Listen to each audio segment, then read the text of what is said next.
back to the word of God. We need the reformation. ቸርች ይሄ ያስፈልጋታል። ወደ እግዚአብሔር ቃል ስልጣን ከሰዋት በሚወጣ ቃል ለመኖር መከራ ማየት የለባችሁም። የወጣ ቃል አለ። ለዚህ ቃል ታዘዝ። ወደ እግዚአብሔር ቃል ስልጣን ተመለስ ብራዘር።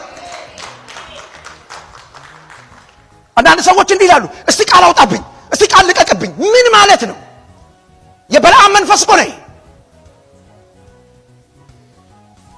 ቃል ወጥቶልሃል ከሰማይ። የአብ ስም ለዘላለም ይባረክ። ለዚህ ቃል ኑር ፒሪየድ። ማንም ላንተ እንዲናገርልህ አያስፈልግም። ይሄው እዚህ ያለልህ ቃል እግዚአብሔር ተናግሯል። እንዴት መኖር እንዳለብህ፣ እንዴት መነገድ እንዳለብህ፣ እንዴት ቤትህን መምራት እንዳለብህ፣ እንዴት ማገልገል እንዳለብህ፣ እንዴት መስራት እንዳለብህ ይሄው ተጽፏል ፒሪየድ። በጸጋ ስጦታ ስም መጭበርበር የለብንም። ወደ ቃሉ ስልጣን ቤተ ክርስቲያን ለዚህ ቃል ስልጣን መገዛት አለባት። መታደስ ያስፈልገናል።